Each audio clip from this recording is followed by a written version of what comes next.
오늘 함께 나눌 하나님 말씀은 사도행전 1장 6절에서 8절로 사도행전 29장을 써나가는 교회라는 제목으로 은혜의 말씀을 나누도록 하겠습니다. 우리가 70주로 마무리 지었던 사도행전입니다. 오늘은 이전에 제가 미리 광고 드렸던 바와 같이 그 70주에 해당되었던 사도행전을 이제 떠나보내야 할 순간을 맞이했어요. 그러면서 총 정리하면서 오늘 설교의 제목 다시 한번 읽어볼까요? 시작. 사도행전 29장. 우리가 이전에 이미 말씀을 나눈 바와 같이 누가는 이 사도행전을 미완료의 상태로 끝내버렸어요. 그렇다면 그 미완료로 끝낼 것이 아니라 이제 우리가 그 바통을 이어받아서 사도행전 29장을 어떻게 써내려갈지에 대한 결단을 함께 해보는 시간을 가져보고자 합니다. 여러분, 왜 사도행전이 미완료로 누가가 끝냈다고 했어요? 사도행전을 기록할 때 사실 두 가지의 축 인물이 있어요. 그게 누구와 누구입니까? 사도 바울, 그리고 사도 레드썬. 다 잊으셨어요? 사도 바울과 사도 베드로예요. 이 두 가지 인물의 축으로 사도행전은 이루어 나갔습니다. 그런데 누가는 이 두 인물의 전기를 기록하고자 사도행전을 기록한 것이 아니에요.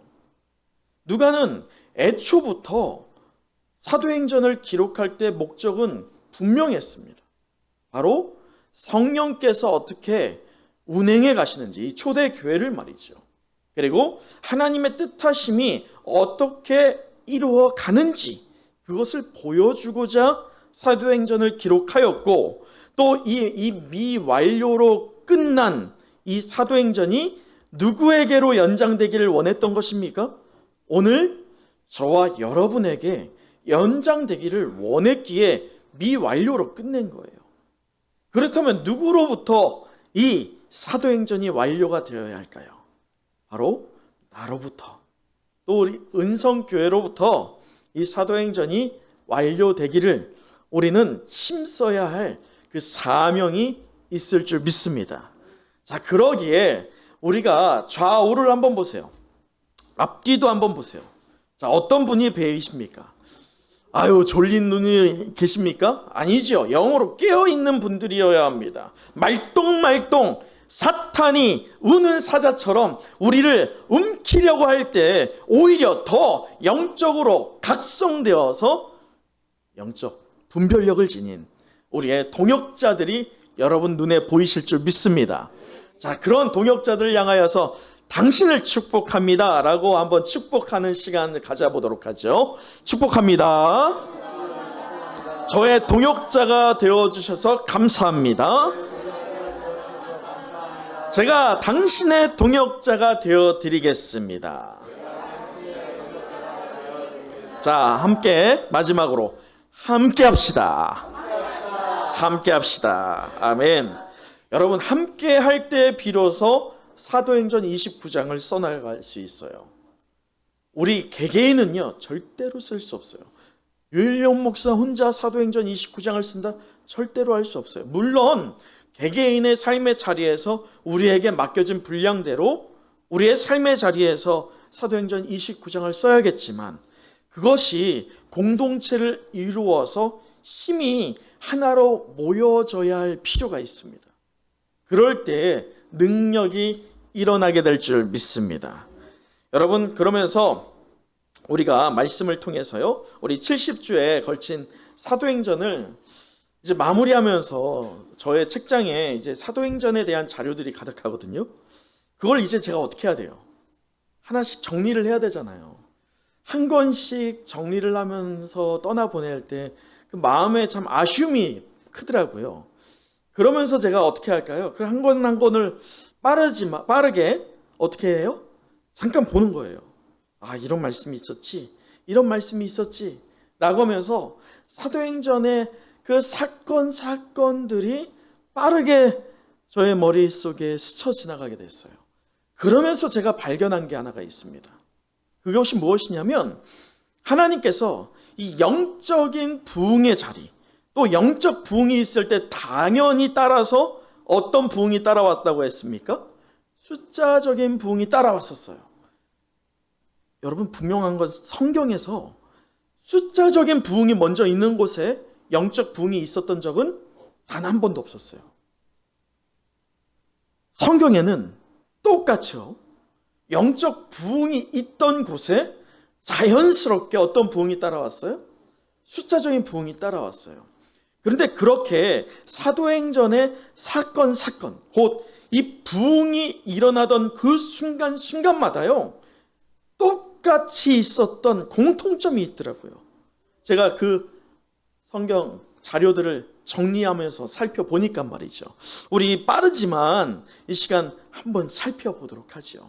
우리 사도행전 6장을 한번 보도록 하겠어요?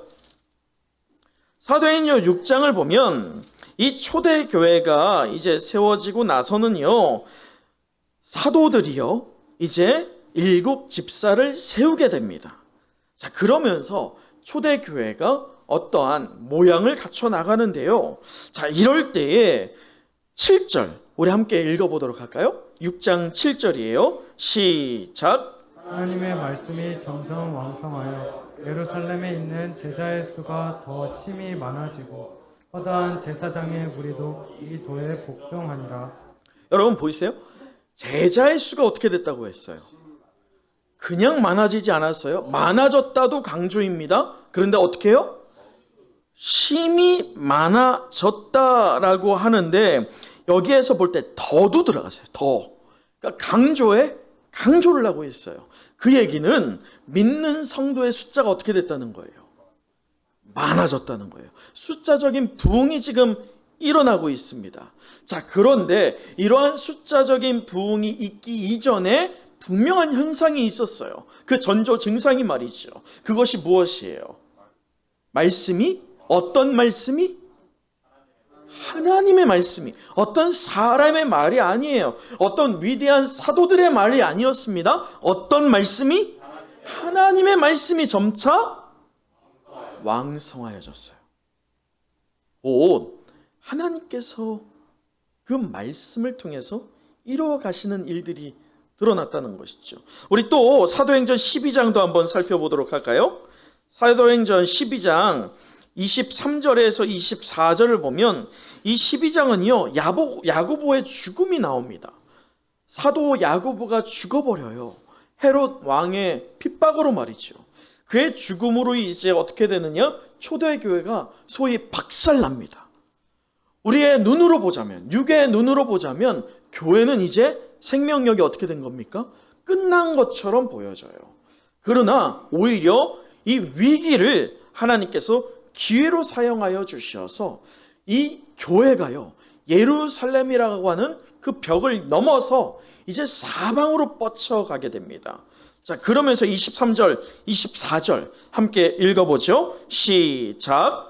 헤롯이 영광을 하나님께로 돌리지 아니하므로 그의 사자가 곧 친히 벌레에게 먹혀 죽으니라. 하나님의 말씀은 흥왕하여 더하더라. 여러분 보이세요? 분명히 이 헤롯 왕의 핍박으로 인해서 야고보 사도도 죽임을 당하고 교회 역시나 박살이 났어요. 다 흩어져 버렸어요. 분명히 인간적인 눈으로 보면 교회는 끝났어요. 그렇지만 하나님께서 그 헤롯을 어떻게 하십니까? 그의 교만을 그대로 내버려 두지 않으세요. 분명한 심판을 내리십니다. 그런데 잘 보세요. 심판이 있었다라고 한다면 한편으로는 심판받는 자들이 있었어요. 그런데 다른 한편으로는 하나님께서 어떤 일을 행하셨습니까?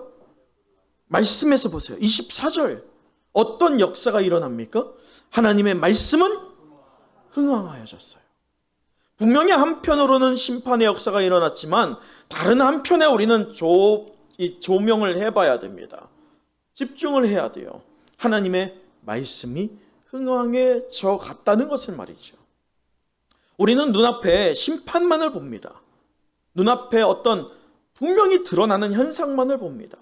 그러나 우리의 영안을 열어서 보았을 때 누가가 기록하기를 하나님의 말씀이 흥왕해져 가는 그 사건들이 일어나고 있어요. 이 사건은 여기에서 멈춰지지 않습니다. 우리 사도행전 13장을 보세요. 사도행전 13장은 1차 선교 여행을 사도 바울이 드디어 이제 시작하게 됩니다. 누구와 함께 하게 됩니까? 바나바와 함께 하게 되지요. 그럴 때 우리 48절, 49절 함께 또 읽어 보도록 하죠. 48절, 49절 시작. 이방인들이 듣고 기뻐하여 하나님의 말씀을 찬송하며 영생을 주시기로 작정된 자는 다 믿더라. 그의 말씀이 그 지방에 두루 퍼지니라. 여러분 보세요. 이방인들조차도 예수 그리스도가 그리스도 되어 주시었다, 구주가 되어 주시었다라고 하는 믿음을 소유하게 됐어요. 그리고 그 믿음을 고백하기에 이르렀습니다. 그러면서 그 지역 자체가, 그 사람들 자체가 완전히 변화되게 되었어요. 그러한 역사 가운데 무엇을 우리는 좀 조명케 합니까? 말씀에서 볼 때 49절이에요. 함께 다시 한번 읽어볼까요? 시작. 그의 말씀이 그 지방에 두루 퍼지니라. 여러분, 주의 말씀이 그 지방에 두루 퍼져갔어요. 사도 바울의 열심으로 그 지방에 있던 이방인들이 변화가 된 것일까요? 아니라는 거예요. 하나님의 말씀이, 주의 말씀이 두루 퍼져갔다는 것입니다. 여러분, 또 사도행전 19장을 한번 보도록 할까요? 사도행전 19장을 보면 19절에서 20절 함께 또 찾아보도록 하죠. 이 19장은 사도 바울의 3차 전도 여행입니다. 자, 그러면서 19절 20절을 보면 함께 읽어보도록 하죠. 시작. 또 마술을 행하던 많은 사람이 그 책을 모아 가지고 와서 모든 사람 앞에서 불사르니 그 책값을 계산한즉 은 5만이나 되더라. 이와 같이 주의 말씀이 힘이 있어 흥황하여 세력을 얻으니라. 사탄과의 영적 전쟁을 분명히 사도 바울은 승리로 인도했습니다. 그리고 사도 바울은 사탄이 지배하던 그 지역을 예수 그리스도의 복음으로 완전히 뒤바꿔놨어요. 자, 그런데 사탄이 그렇게 굴복하는 그 현상 가운데, 그 현장 가운데 그 뒷배경에 실제로 무엇이 있었느냐? 말씀의 20절처럼 주의 말씀이 어떻게 해요? 힘이 있어요. 할렐루야. 여러분, 주의 말씀은 힘이 있습니다. 여러분, 왜 성도가 힘이 없습니까? 왜 교회가 힘이 없습니까? 왜 이 코로나 시기에 우리가 이렇게 어려움을 당합니까? 결국 우리 안에 무엇이 부재하기 때문이에요? 주의 말씀이 없기 때문에. 여러분 기억하세요. 사도행전에서 보여주고 있는 누가의 분명한 의도가 있어요. 영적 부흥이 있는 곳에 당연하게도 숫자적인 부흥이 있었고, 그 자리에는 당연하게도 무엇이 있었습니까? 하나님의 말씀이 있었어요. 그 말씀이 그저 그런 말씀이 아니었어요. 흥황하였고 힘이 있었고 뻗쳐나갔고 변화됨을 야기했던 능력의 말씀일 줄 믿습니다. 그 말씀이요, 오늘 저와 여러분에게 허락되었습니다. 그러기에 우리는 그 능력이, 그 말씀이 우리에게 임하였고, 이제 누굴 통해 일하신다? 나를 통해 일하신다. 또 공동체로서 누굴 통해 일하신다? 우리 은성교회를 통해서 일하신다. 그것을 기록하는 것, 그것이 무엇이에요? 그게 바로 사도행전 29장이에요. 하나님께서 나를 통해서 어떻게 하시는지, 우리 교회를 통해서 어떻게 일하시는지. 그러나 내가 하는 것이 아니라 누가 하신다? 하나님께서 하셨다. 그 믿음의 고백을 써내려가야 할 것이 바로 우리가 가득히 메워야 할 사도행전 29장의 내용일 줄 믿습니다. 여러분, 저는 제가 몇 차례 말씀도 드리긴 했지만 군대에서 여러 가지 훈련을 받았지만 그 중에서 독도법이라고 하는 걸 제가 배웠다고 몇 차례 말씀을 드렸어요. 지도를 보는 방법이에요. 근데 지도를 보는 방법이 이론적으로 배우는 것도 있고 실제적으로 배우는 것도 있잖아요. 이론적으로는 지도를 어떻게 봐라, 또는 예를 들어서 이 나침반이 있으면 나침반을 어떻게 사용하고, 그것이 없으면 다른 물체, 사물을 통해서 어떻게 방향을 잡아야 되는지 이론적으로 배웁니다. 근데 거기서 끝나지 않았어요. 저희 군대는 말이죠. 실제로 낮에 지도만 줘요. 나침반하고 지도만 줍니다. 그리고 한 번도 가보지 않은 곳에 오라고 해요. 그리고 그곳에서 기다리고 있어요. 그러면 어떻게 해야 돼요? 그걸 보고 찾아가는 거예요. 자, 여기까지면 참 감사할 것 같은데 여기서 끝나지 않아요. 밤이 됩니다. 밤이 되면 우리가 플래시라고 하죠. 이 플래시라이트 주지 않습니다. 왜냐하면 밤에 키면 안 되거든요. 온전히 지도만 줘요. 그리고 달빛과 별빛만을 의지한 채 그 지도를 보고 낮에 갔던 그곳을 어떻게 하라고 할까요? 찾아와 라고 하고선 한밤중에 합니다. 여러분 근데 아시죠? 강원도에 나무가 얼마나 울창해요. 우리 권사님 더 잘 아실 건데, 그 나무가 울창하기 때문에요, 그 울창한 나무가 있는 곳에 들어가면요 별빛과 달빛도 가려져요. 정말 깜깜하거든요. 그러면 처음부터 그곳을 잘 찾아갈까요? 엉뚱한 데 찾아가죠.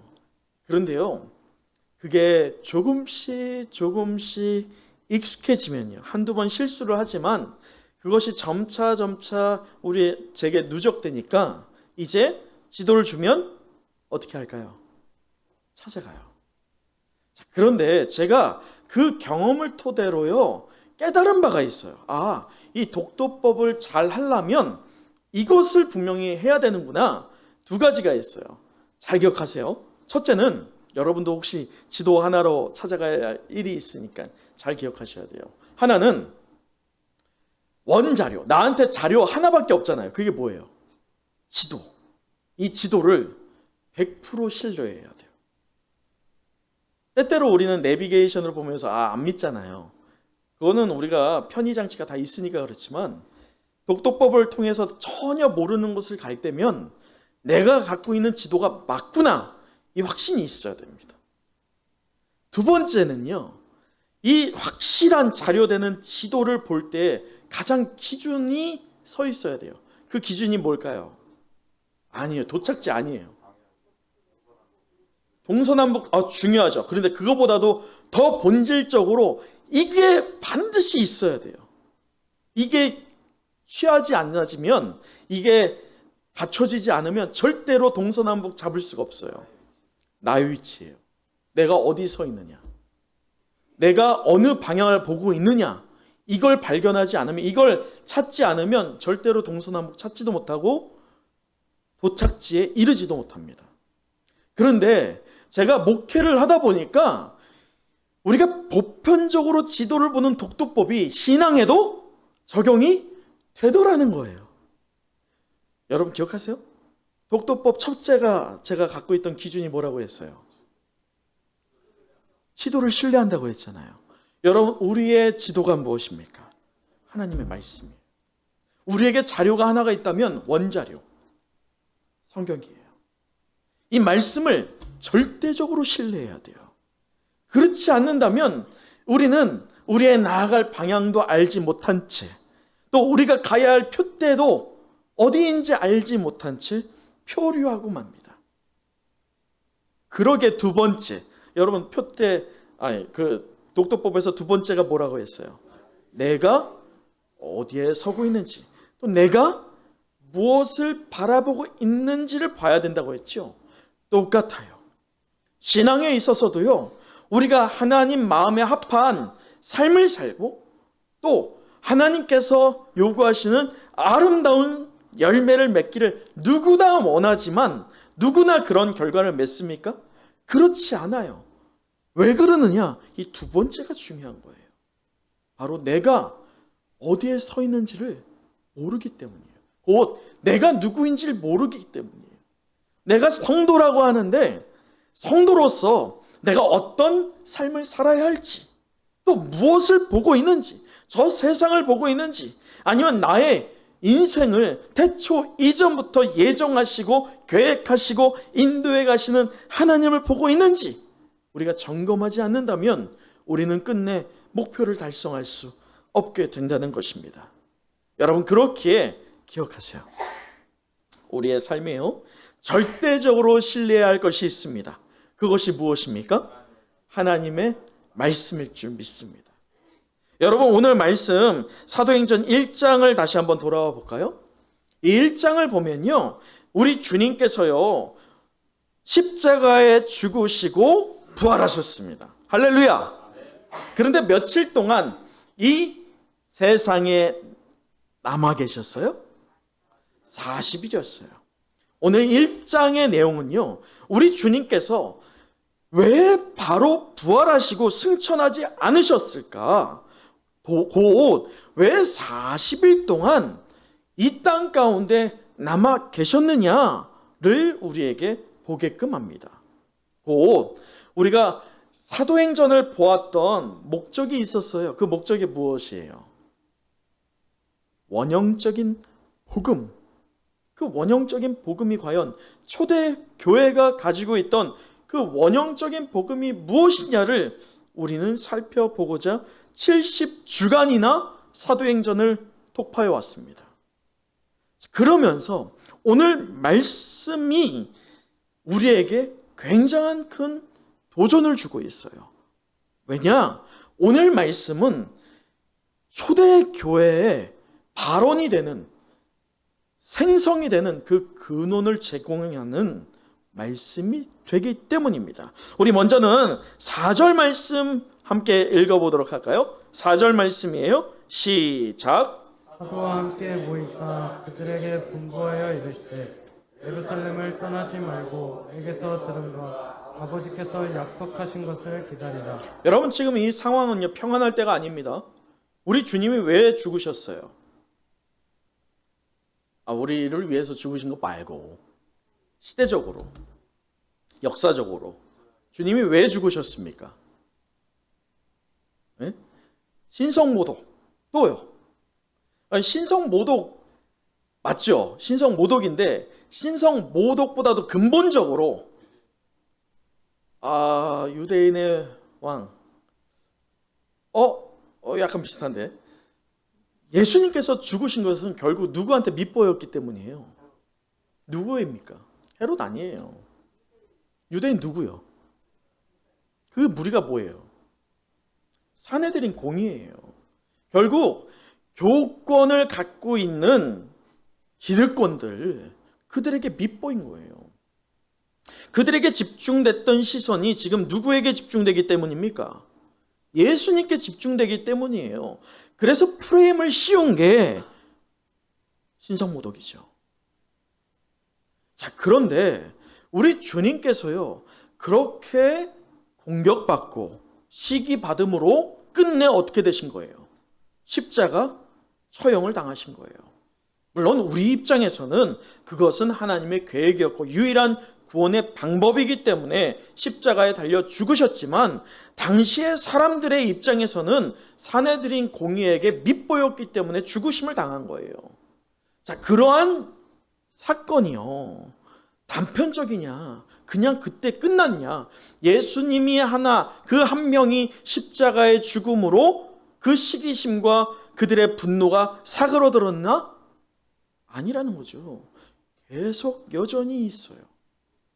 그런 위기가 있고 그러한 공격이 있을 때입니다. 그럴 때에 주님께서 명령하신 첫 마디가 무엇입니까? 예루살렘을 떠나지 말라는 거예요. 여러분, 눈으로 보면 지금 어떻게 해야 됩니까? 떠나야죠. 피해야 돼요. 잠시 우리 숨 좀 고르자. 이게 지혜로운 거 아니에요? 우리가 코로나 2년 동안 잠시 숨 좀 골랐던 것처럼 그렇게 하는 것도 지혜 아니겠습니까? 그런데 오늘 말씀을 보면 예수님께서 명령하신 것은 예루살렘을 떠나지 말라는 거예요. 이 얘기는 다른 말로 말하면 뭐 하라는 거예요? 자리를 지켜라. 이게 그냥 자리를 지키라는 거예요? 죽으라. 죽으라 이거예요. 무모합니다. 자, 그런데 여기에서 끝나지 않았어요. 자, 그러면서 우리 주님은 8절 오늘 본문의 말씀을 우리에게 요청합니다. 남는 이유, 남아야 할 이유가 바로 이 8절이에요. 우리 8절 다시 한번 읽어보도록 하죠. 시작. 그 성령이 너에게 임하시면 너희가 권능을 받고 예루살렘과 온 유대와 사마리아와 땅끝까지 이르러 내 증인이 되리라 하시니라. 여러분 보이세요? 여기에서 볼 때 우리 주님께서 왜 남으라고 하십니까? 자, 여러분 잘 보세요. 4절 끝에 보세요. 떠나지 말라 할 때 그 조건 왜 그러느냐? 그 이유가 뭡니까?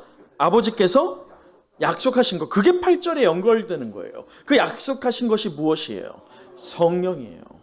그래서 그 성령이 임하시면 이게 조건입니다. 임하셔야만 이 다음이 나오는 거예요. 임하시지 않으면 그 다음은요 그냥 글입니다. 아무런 역사도 일어나지 않아요.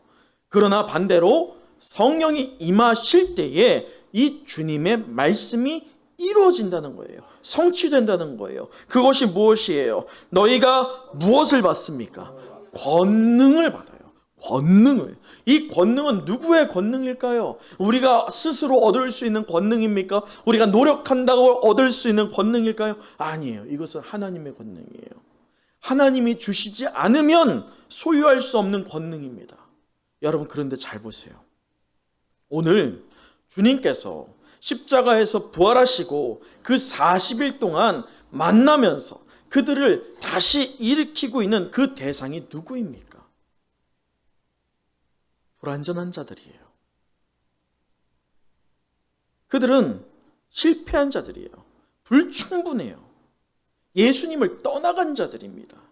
연약해서요. 너무나도 유리잔처럼 연약해서 깨지기 쉬운 사람들이고 실제 지금 깨졌어요. 예수님을 버렸잖아요.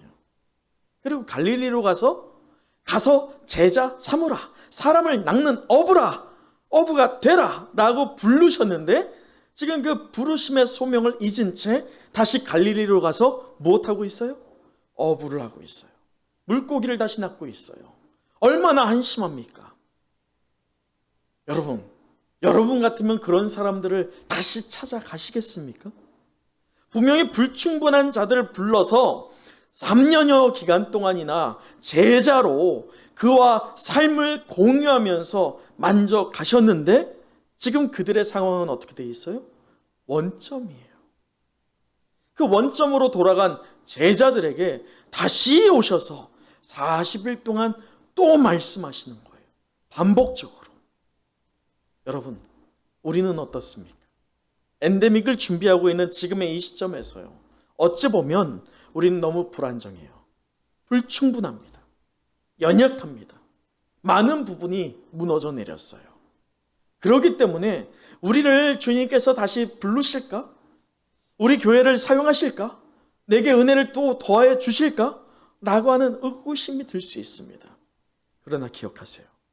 오늘 이 주님의 말씀은요. 초대 교회의 발원이 되는, 생성이 되는 근원을 제공한 말씀이에요. 왜냐?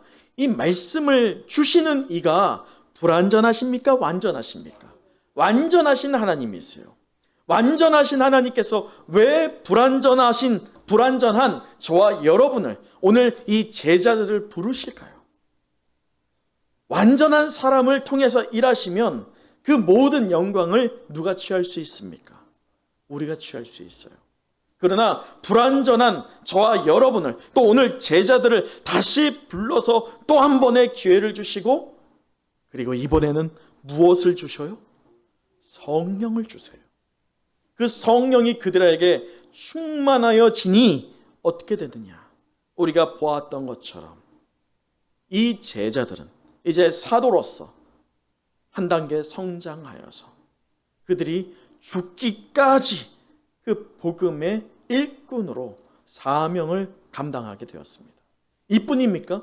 그 초대교회에 이제 이 주님의 말씀을 쫓아서 순종하여서 드디어 이전에는 그 말씀이 무엇인지를 구별도 못한 채 그냥 말씀을 한 귀로 듣고 한 귀로 들려보내므로 어떤 변화도 어떤 능력도 일으키지 못하던 자들이 말씀을 받고 그것을 가슴에 새기고 이제 삶에 실천하면서 예루살렘을 떠납니까?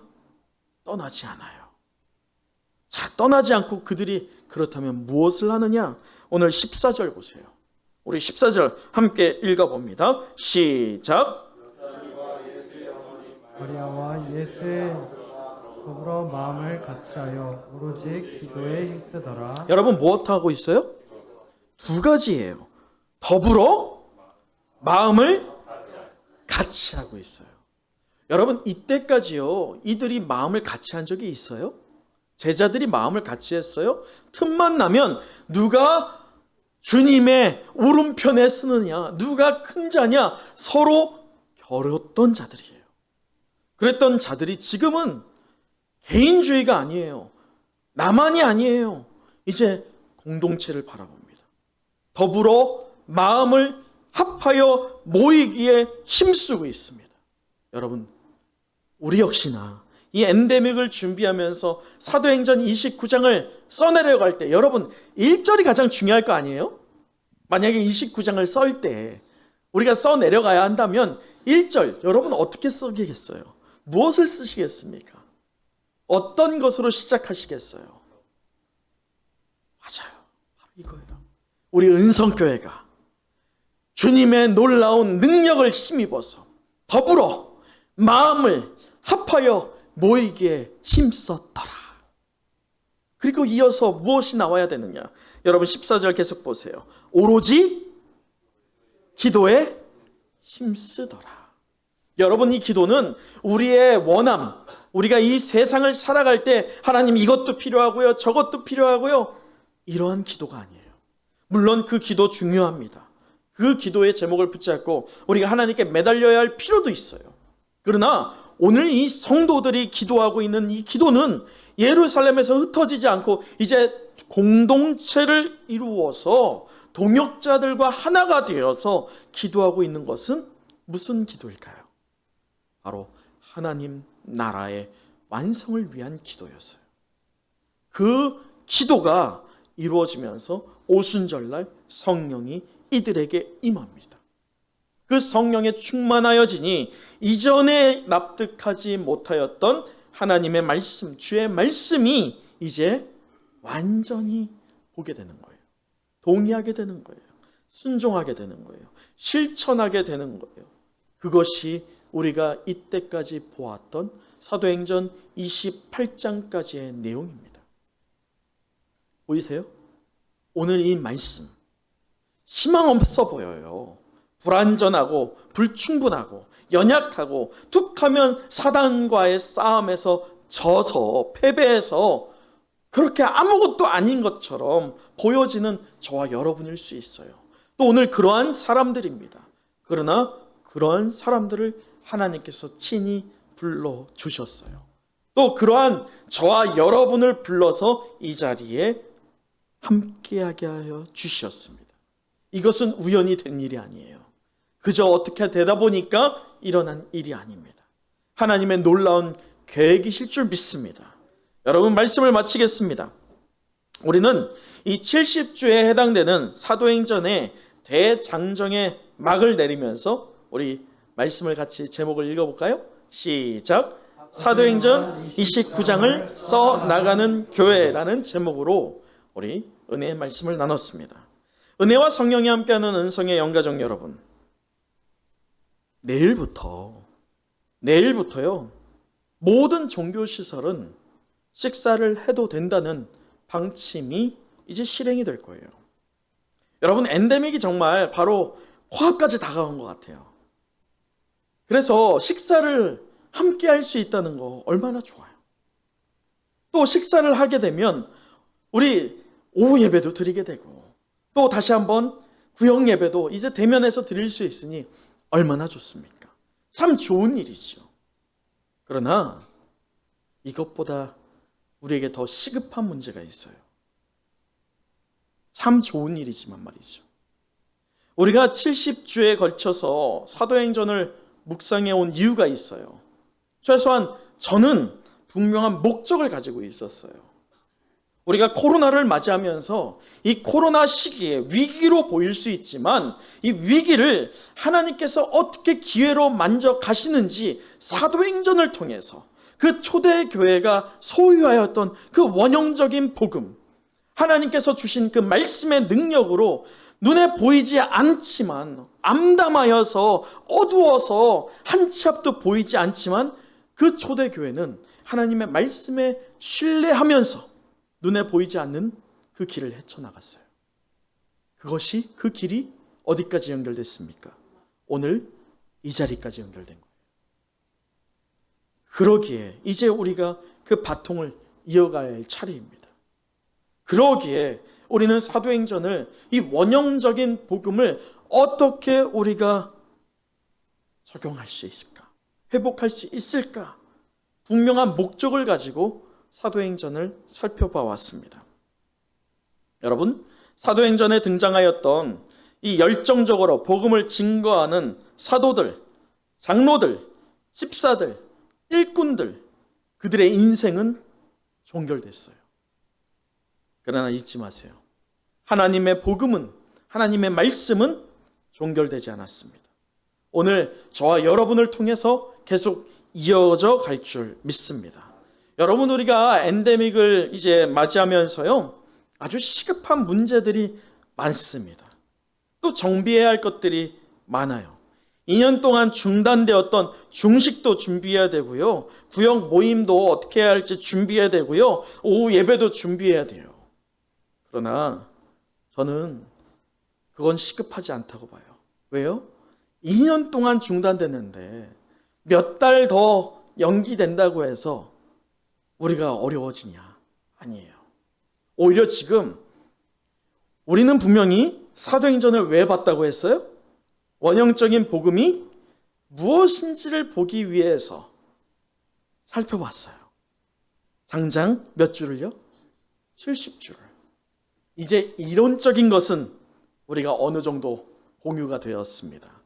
이제 이론적으로 알았다면 이제 어떻게 해야 돼요? 실행을 해야 돼요. 그 실행하기에 우리가 준비하는 단계를 가져보고자 합니다. 그래서 저는 중식을 당장 하지 않을 거예요. 소그룹 구역 예배 중요하죠. 당장 하지 않을 겁니다. 왜냐? 그게 지금 중요하지 않아요. 더 우리에게 중요한 게 있어요. 우리가 70주에 걸쳐서 원형적인 복음에 대해서 이제 이론으로 익혔다면 실제로 우리에게 어떻게 적용할 수 있을지 새로운 방향을 모색해 보고자 합니다. 그럴 때 여러분이 함께하지 않으면, 함께 도와주지 않으면 힘들어요. 얼마나 걸릴지 몰라요. 그러나 우리가 이 기간 동안에 사도행전 29장이 우리로부터 불명예스럽게 미완료로 끝나지 않기를 바랍니다. 우리로부터 마침표도 찍혀야 되지만 우리뿐 아니라 우리의 다음 세대되는 우리의 자녀들과 그 후대들을 통하여서도 사도행전 29장이 써내려갈 수 있도록 우리는 지금이 아니라 미래를 준비해야 됩니다. 우리가 미래를 어떻게 준비하느냐에 따라서 엔데믹이 마친다 할지라도, 맞이한다 할지라도 흔들리지 않게 되기 때문입니다. 그래서 우리들 이성과 능력은요, 한계가 있지만요, 그러나 하나님의 말씀은 한계가 없을 줄 믿습니다. 우리는 지혜가 부족하여서 걱정하지만요, 하나님께서는 분명히 우리보다 앞서서 모든 일을 이루어 가시고 우리를 인도해 가시며 하나님께서 감당케 하실 힘을 더하여 주실 것을 믿습니다. 이것을 기대하면서 우리가 함께 이제부터 이론이 아니라 실제로 적용하여서 이 사도행전 29장을 함께 써내려가는 은혜와 성령이 함께하는 우리 은성의 모든 영가족 되시기를 간절히 축원합니다. 기도하겠습니다.